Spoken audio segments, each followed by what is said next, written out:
Como é que a senhora analisa esse bloqueio que está acontecendo em 11 estados brasileiros e no Distrito Federal? E eu queria acrescentar a isso uma questão concreta, que a senhora falou da virtude. Nós temos um presidente, no momento, nesse momento de transição, que não prima pela virtude. Teria que ter um comando que mandasse desfazer os caminhoneiros. É pouco provável que a má vontade do presidente mandar fazer isso, mandar o exército ir lá e tirar os caminhoneiros. A senhora acha quem pode fazer isso? Mandar os caminhoneiros sair dali. Olha, a justiça pode fazer isso, porque se o presidente não toma essa atitude, a justiça tem meios para poder viabilizar o direito de ir e vir das pessoas, ainda mais porque eles são um setor estratégico. Mas a justiça tem que ser provocada, né? Sim, ela tem que ser provocada, mas existem segmentos que podem fazer. Aliás, deixa eu só trazer a informação. A gente entrevistou agora há pouco o deputado federal, Nereu Crispim, que é da Frente Parlamentar dos Caminhoneiros, e ele já disse que ia acionar a justiça exatamente disso, do desbloqueio das rodovias. A Frente Parlamentar dos Caminhoneiros já iria fazer esse acionamento. Então, só para trazer essa informação.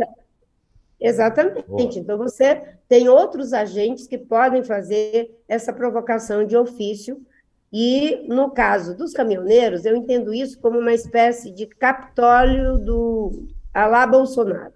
Enquanto no Trump nós tivemos, né, uma invasão do Capitólio, no caso do Bolsonaro, como ele não teve abrigo para suas aventuras autoritárias, ele está manipulando pessoas e segmentos que são estratégicos para a sociedade brasileira, para a economia, enfim, o abastecimento do país, e essa manipulação, ela vai se dissolver, obviamente, que se não houver uma compreensão política dos próprios bolsonaristas, de que eles foram derrotados e que devem reconhecer essa derrota, a justiça pode ser acionada. E, como eu disse, não imagino que o alto oficialato, uma vez sendo provocado, de que ele vai entrar na aventura que não entrou, nem quando Bolsonaro estava no poder e com a expectativa de continuar no poder. Se estando no poder e com a expectativa de continuar nele, não tivemos o tempo todo esse suporte como ele gostaria, quanto mais agora, que ele vai, em breve, se Deus quiser, o povo brasileiro sair do poder e não tem expectativa de voltar. Aliás, ele mesmo, num ato falho, no último debate, ele já se colocou de novo para deputado federal, porque é isso que ele fez a vida toda, um péssimo deputado federal, mas que já se colocou ali para o lugar onde ele sabe manejar, né, do jeito dele. Não estou dizendo que é o perfil adequado para o Congresso, porque o Congresso precisa de quadros, como tivemos Arthur da Távola, tivemos ali o senador Pedro Simão e tantas outras lideranças que, independente de ser do meu campo político, tinham ali uma postura, enfim. Mas vocês têm razão. Mas eu entendo isso como o Capitólio, alá Bolsonaro, né, usando esses segmentos para tentar, pelo menos, ganhar uma sobrevida no seu discurso golpista. É uma sobrevida mesmo. A senhora falou dele desculpe, Josias. A senhora falou dele se colocar como deputado. A senhora acha que ele vai ficar inelegível diante de tantas acusações contra ele? E se ele pode ser preso também, né, o Thales, porque ele vai perder o foro privilegiado. Essa que é a questão agora. Olha, a quantidade de processos que tem sobre o presidente Bolsonaro, elas são, digamos assim, no mérito, muito graves e uma quantidade muito grande. Mas, obviamente, que quem fica em liberdade ou quem vai ser preso, isso quem decide é a justiça. Eu não sou daquele tipo de político que toma o lugar da justiça. Você tem, denúncias, essas denúncias devem ser investigadas, salvaguardando o mais amplo direito de defesa, e, a partir daí, a decisão é da justiça. Acho que um aprendizado que nós temos também, de tudo que já passamos em relação a essas questões. E eu sempre dizia, quando você tem uma denúncia, a primeira coisa que você deve fazer é entregar à justiça, esperar o julgamento da justiça, aquilo que vem nos autos. E, a partir daí, não é? Você não vai ser eu, como deputada, ou você, como jornalista, que vai condenar ou absolver ninguém. Quem condena ou absolve, quem pune ou deixa sem punição é a justiça.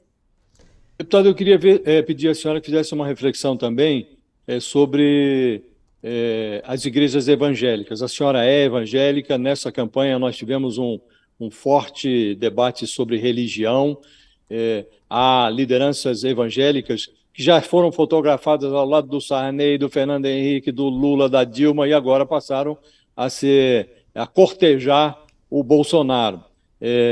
Há um quê de negócio nesse relacionamento que foge à pauta religiosa. O que eu queria lhe perguntar é como, acho que o presidente eleito Lula já se posicionou sobre isso, desmontou mentiras a esse respeito. Agora, como devolver a fé ao seu leito natural? Como retirar o Estado dessa relação do evangélico com o celestial? Na verdade, você levanta uma questão aí que eu até pensei agora que você falou, Josias, né, de que essas figuras já estiveram com Fernando Henrique, com Dilma, com Lula. Aí você começou dizendo, você que é evangélica. E eles nunca tiveram comigo, é engraçado, né? Eu era evangélica, mas eles não estavam comigo. E por que não estavam comigo? Porque eles sabiam que eu não ia entrar na pauta reacionária, conservadora, que muitos desses líderes têm. Eles sabiam que essa entrega eu jamais faria. Primeiro, porque nós somos um Estado laico, e também porque isso não tem abrigo nem na Constituição e nem nos ensinamentos de Jesus. Então, essas pessoas sabiam que eu não ia entrar nessa jogada só para tentar ganhar o poder. Porque, aliás, não valeria a pena ganhar o poder se fosse para instituir a expectativa de um Estado laico, que vai ao arrepio da reforma protestante, que é legado do povo evangélico, e que essas lideranças estão fazendo a igreja evangélica se descolar do seu próprio legado, o que é muito ruim. Agora, lidar com isso exige aí sabedoria. Primeiro, não vamos tratar o contingente evangélico de cidadãos e cidadãs que têm uma demanda legítima por participação e reconhecimento político como se fossem bolsonaristas fixos. Não são.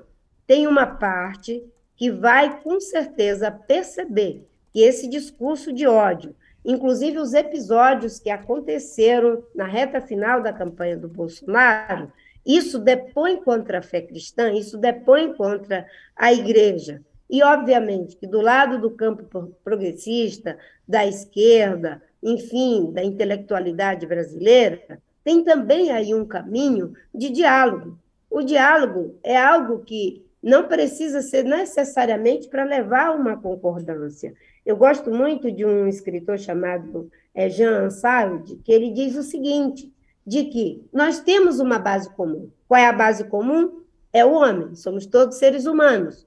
Em cima dessa base comum, a gente pode conversar para aprofundar, não é, as nossas diferenças, mesmo que isso seja para nos levar a ir mais fundo nas nossas respectivas direções. E, nesse caso, aqueles que não creem têm que ter um olhar, não é, de respeito para com os que creem e os que creem para com aqueles que não creem. E, aliás, os que creem é a diversidade, porque não é só o povo cristão evangélico que estava com Bolsonaro. Existiam os conservadores católicos e de outros segmentos também.